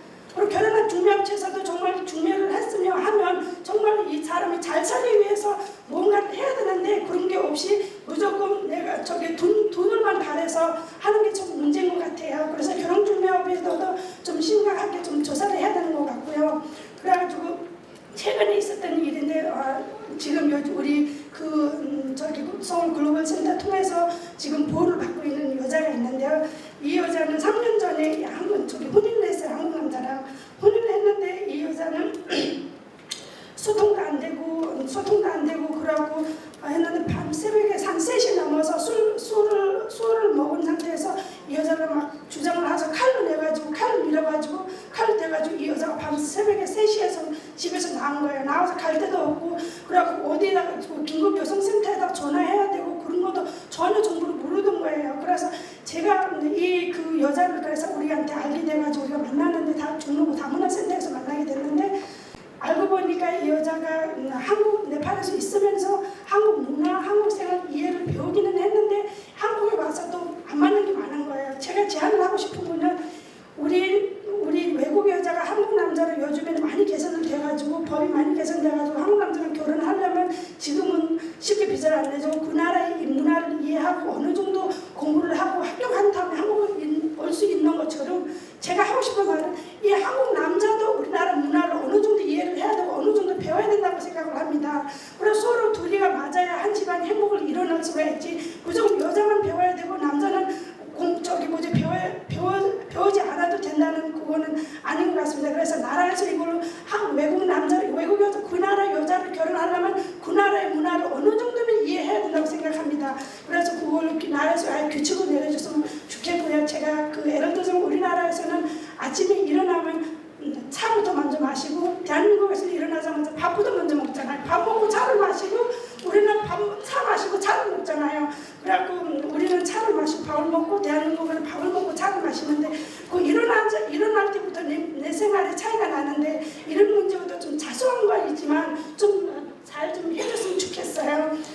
그래가지고 제가 하고 싶은 말은 꼭 우리 결혼 중매 업체들이 무조건 돈 벌겠다고 돈만 따져서 결혼하는 것보다는 이 사람의 중재를 좀 알아줬으면 좋겠어요. 그리고 돈만 따져서 무조건 지금은 뭐 많이 좋아졌지만 60대 여자, 30대, 20대 여자, 60대 남자 그런 거는 다 제한이 됐지만은 그래도 지금 방금 내가 말한 그 네팔 여성의 남편은 4번이나 교도소 갔다 온 남자고 그리고 나이도 많고 그러고 지금 이 여자가 지원하는 네팔 여자가 네 번째예요 마누라가. 그러면 그 여자는 전혀 그런 거 전혀 모르고 그럼 네팔에 와가지고 결혼 중매업체 통해서 네팔에서 와서 만나서 이렇게 결혼을 하고 온 거고 그래서 그런 거는 좀 결혼 중매업체에서도 좀 그런 거 좀 따지고 교도소에 4번이나 갔다 왔으면 이 남자가 정신 상태가 좀 이상할 거라고 저는 생각하고요. 만약에 이 네팔 여자가 칼을 맞아서 죽었으면 이거 누가 책임져? 나라 망신이잖아요. 저는 대한민국에서 내 자녀를 두고 물론 네팔 여자지만 한국에서 살고 있고 그래서 정말 한국 망신 당하는 건 저는 싫습니다. 저희 자녀들은 저는 다문화지만 저희 자녀들은 한국에서 앞으로 키어나고 가고 오고 저희 자녀들은 아들들은 군대도 갈 거예요. 그래서 대한민국을 좀 자랑스러운 대한민국 됐으면 좋겠다고 말씀하고 그만하겠습니다. 감사합니다.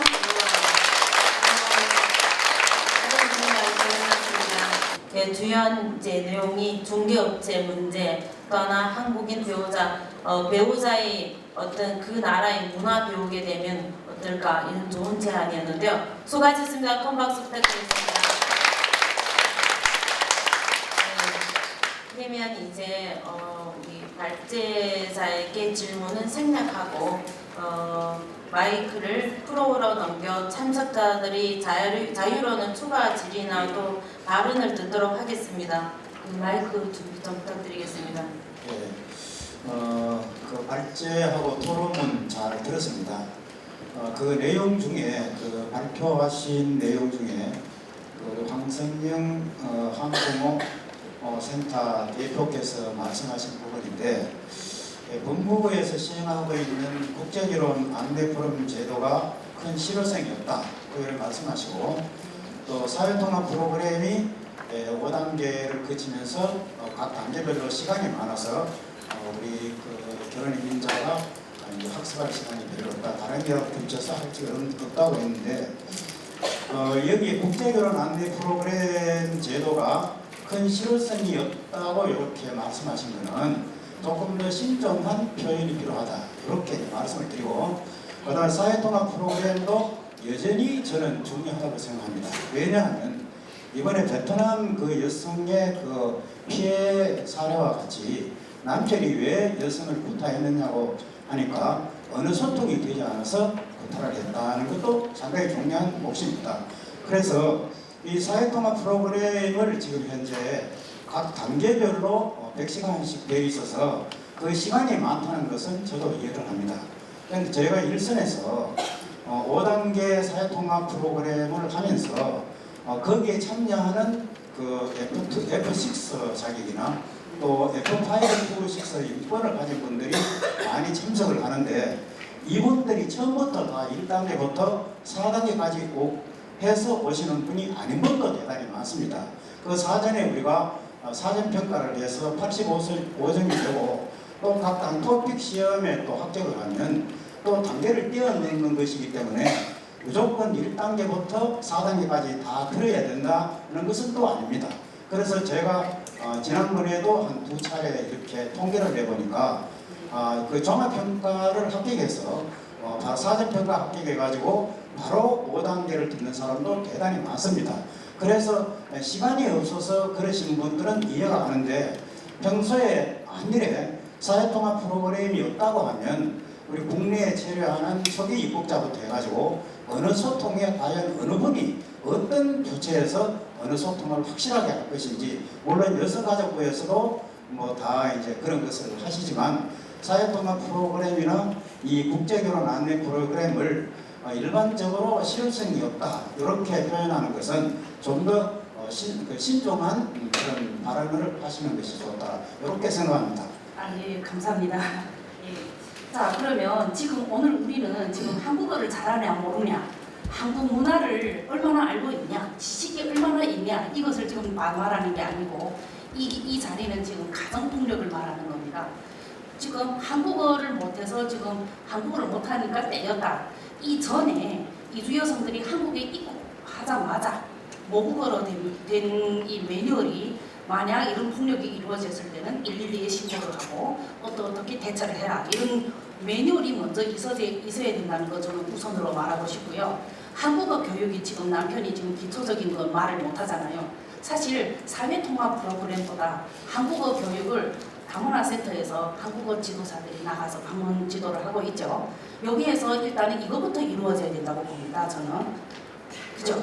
예, 사회통합 프로그램은 그 이후의 겁니다. 한국어 교육을 받으면 거기에서 1년, 2년, 3년 정도 받으면요, 일반 한국어를, 생활어를, 언어를 다 할 수 있습니다. 예, 그 이후에 사회통합 프로그램이 이루어지는데, 이 사회통합 프로그램은 그야말로 국적을 따기 위해서 이런 것들을 하고 있거든요. 그런데 지금 방금 말씀하신 것처럼 1단계를 바로 시험을 치는 분들이 있습니다. 근데 그런 분들은 어떤 분이냐? 한부모들이 아닙니다. 남편이 있어요. 한부모를 말씀하시는 게 아니고 남편분이 경제력이 있고 남편이 돈을 벌어오니까 여자가 사회통합 프로그램을 들을 수 있는 충분한 시간이 있습니다. 그런데 다문화 한부모들은 혼자서 아이를 키우고 있어요. 예. 평일에는 일을 해야 되고 아이를 먹여 살려야 됩니다. 그러면 국적을 따려고 하면 사회통합 프로그램을 꼭 1단계부터 6단계까지 따야 된다, 이게 있습니다. 근데 그분이 집에서 충분한 시간으로 혼자서 공부하면서 시험을 바로 5단계로 넘어갈 수 있는 이런 여유가 없어요. 그래서 이제 지금 대표님 말씀하시는 것은 저도 수많은 경험을 했기 때문에 다 알고 있습니다. 예를 들어서 우리가 혼인이 단절되더라도 미성년 자녀를 양육하고 있는 경우도 어렵고, 또 그다음에 귀척사유로 해서 혼인이 단절되는 경우도 어렵다고 알고 있습니다. 그렇지만 이제 지금 우리 대표님은 이제 한부모 가정을 이제 중심으로 말씀하셨기 때문에 제가 이해가 더 많이 가고, 그 외에 지금 우리가 사회통합 프로그램에 참여하시는 분들이 제가 현장에서 경험하는 바로는 열심히 배우고, 또 우리 한국 사회에 최소한의 앞으로 참 수많은 세월을 살아가야 되는데 한국 사회 제도에 대해서 이해할 수 있는 그런 기회가 저는 제가 현장 경험으로 봤을 때는 대단히 중요하다, 그렇게 생각합니다. 그렇죠. 배우고 싶은 분들은 한국의 문화에 대해서 더 많이 알고, 더 배우고 싶은 분들한테는 사회통합 프로그램이 정말 필수입니다. 저도 제가 다문화 섹터에서 저는 한국어 선생님을 했습니다. 그렇기 때문에 사회통합 프로그램이 이게 중요하다는 걸 저도 알아요. 그렇지만 다문화 한부모들이 국적을 따고자 할 때, 국적이 필요로 할 때 이것이 오히려 걸림돌이 돼서 안타깝다, 이 말입니다. 그래서 지난번에 전체를 대고 말하는 건 아닙니다. 충분히 제가 이해를 하는데, 지난번에 이제 우리 법무부 출입국에서 설문조사도 했었어요. 과연 그 한부모 가정이라든지, 또 우리가 이제 혼인이 단절된 상태에서 본인이 비책이었고 또 미성년 자녀를 양육하고 있는 그 가정에서 과연 그 사회통합 프로그램을 5단계까지 이수하는 것이 과연 적절한지에 대해서 설문조사를 얼마 전에 했습니다. 그래서 아마 그 설문조사 대상은 아마 여기 다문화 사회 전문가들도 많이 오셨겠지만 다문화 강사를 대상으로 설문조사를 했는데, 아마 여성가족부의 사무관님께서도 나오셨는데, 내년부터는 이제 사회통합 프로그램의 우리 한국어 부분도 이제 지금 현재 한국인민재단에서 지금 제작을 한 그 교재로 한국어, 한국문화라는 교재로 통일이 됐기 때문에 어차피 최소한의 우리 한국의 언어, 부모가 가장 중요한 것은 의사소통이잖아요. 그래서 최소한의 기본 한국어와 또 한국 사회를 살아가는 데 필요한 그런 제도가 이제 필요하다, 이런 말씀을 드렸고, 그래서 저는 이제 지금 대표님 말씀하는 것이 틀렸다 하는 것이 아니라 국제결혼 프로그램이라든지 또 사회통합 프로그램이 이제 실효성이 없다, 이렇게 하면 여기에 앉아 계시는 많은 분들이 왜 사전에 국제결혼 안내 프로그램을 좀 더 보완하고 좀 더 실효성 있는 방향으로 가는 것이 어떠냐, 이렇게 해주셨으면 좋은데, 예를 들어서 대부분 그래도 좀 많이 관심을 가지시는 분들인데 그 제도가 실효성이 없는 것으로 이렇게 없다, 실효성이 없다, 이렇게 실효성이 없다고 네. 이렇게 하시니까 네. 제가 볼 때는 실효성이 있는데 그것이 조금 더 네. 신중한 그런 예, 약간의 보완을 네. 한다든지 그래서 네. 아마 이게 법무부의 현직은 안 나오셨는데 제가 과거에 사실은 저는 저를 간단히 소개해 드리면 예, 알겠습니다. 네, 사모 그냥 표현이 차이 같습니다. 다 서로 맞는 이야기고요. 방금 전에 이제 질의하신 분은 재단법인 한국이민재단 이민정책연구원 강사이기도 하고 법무부의 전 국장 조정환 국장님이었습니다. 큰 박수 부탁드리겠습니다. 네, 그리고 질의도는 발은 괜찮습니다. 짧은 시간에 좀 부탁하겠습니다. 네. 네, 아까 저는 양혜우라고 합니다. 그냥 앞에 말씀하신 부분이 있어서 잠깐 말씀을 드리면 사실 부부지간에 가장 중요한 건 언어가 아니라 서로 존중해주는 인권이죠. 서로 어떻게 위로하고 아껴주느냐 이 마음이 중요한데 이제 이걸 자꾸 언어의 문제라고 이야기하는 게 저는 좀 답답하다는 생각이 듭니다. 그리고 사실 한국의 사회통합 교육 이수가 500시간인데 이제 자꾸 이 말을 법무부가 뭐라 그러냐면 유럽에서도 500시간 결혼하려면 다 교육받아야 된다. 한국의 교육받는 건 절대로 맞는 게 아니다라고 강조를 하고 있는데 사실 유럽은 터키나 다른 이민자들이 자기네 나라 본국에서 자기네 나라 여성을 데리고 와서 결혼을 하는 거예요. 그래서 그 나라 그 독일 사람하고 결혼하는 것이 아니라 같은 민족끼리 결혼하는 거기 때문에 결혼하고 나서 그 언어를 배울 기회가 전혀 없는 거예요. 그래서 지금 그 뭐 독일어를 배우거나 프랑스어를 배우는 거를 의무화시키는 건데 한국은 결혼하자마자 한국인 배우자로 들어온단 말이에요. 한국인 배우자로 들어와서 남편이랑 얘기하고 가족이랑 얘기하고 따로 별도로 떨어진 데가 아니라 완전히 통합된 데서 교육을 그 삶을 살아가고 있는데 이 사람들한테 500시간의 의무 교육을 주는 것도 사실 너무나 관료적이다. 500시간의 통합 교육이 중요한 게 아니라 우리가 어떻게 동등한 주체로서 인권을 존중하면서 살아갈 것이냐에 대한 고민이 없이 이 한국어로 때우려고 하는 저는 이게 너무 답답하다는 생각이 들고 오늘 사실 이제 저는 이 토론에 와서 당사자들이 얘기하는 건 이거예요. 처음부터 동등한 관계를 갖지 못하는 이 체리 자격의 문제가 있다. 이렇게 종속돼서 우리가 어떻게 동등한 권리를 갖느냐 이것에 저는 가장 주목해야 된다는 거죠. 저는 결혼해서 25년 동안 애가 없습니다. 그렇지만 한 번도 저한테 결혼의 진정성이 없다는 얘기 들어본 적 없습니다. 너 결혼해서 애 없는데 결혼의 진정성 없네? 이런 얘기 그 누구도 한 번 해본 적이 없습니다. 근데 왜 결혼한 이주 여성한테는 애가 없다고 결혼의 진정성이 없다고 얘기하는지 우리 이런 걸 좀 생각해봅니다. 우리 양혜우 우리 연구님께서 정말 똑소리 나게 해주셨네요. 감사합니다. 다음 또 우리 앉아 계신 신사분께서 너무 충격적인 말씀을 하셔가지고 말을 안 될 수가 없습니다. 저는 파키스탄 남성과 결혼한 지 20몇 년이 됐어요. 지금 94년도에 결혼했으니까 굉장히 오래됐죠. 저희 때는 저희 남편한테 비자를 주지도 않았어요. 그런 시대를 변화에 겪은 게 이 여성운동을 통해서 국적법 개정, 국적훈련법 다 개정했어요. 무슨 사고였냐? 여성은 결혼을 하면 누구 거야? 남자 가족의 집안의 여자니까 너도 외국 사람하고 결혼했으니까 나가 살아라 이거예요. 법이 그렇게 돼 있었어요. 그걸 바꾸는 데 시간이 걸렸어요.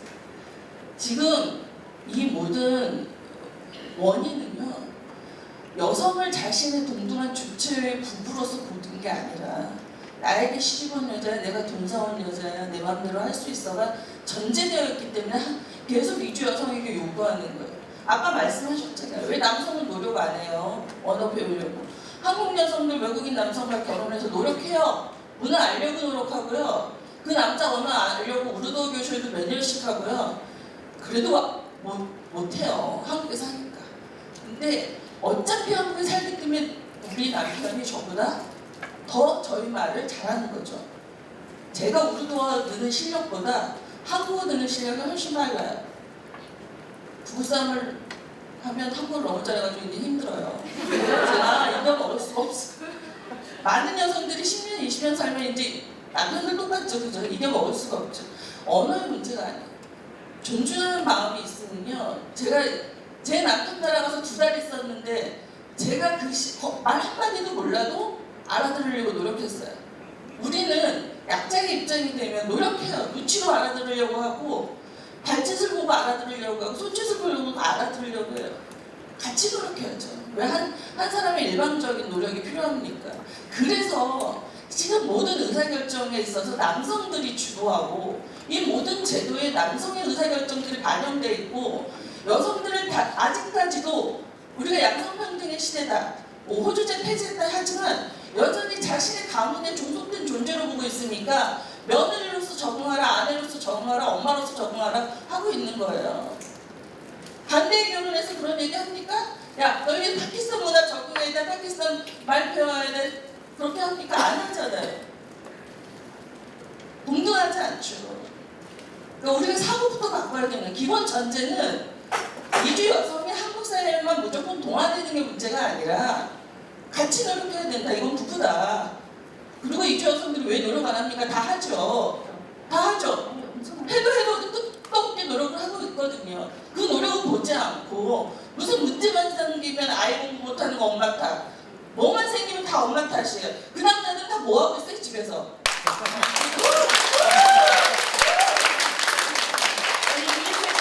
마무리 짓고요. 10분 휴식하고 이 섹션 시작하겠습니다. 여러분 수고 많으셨습니다.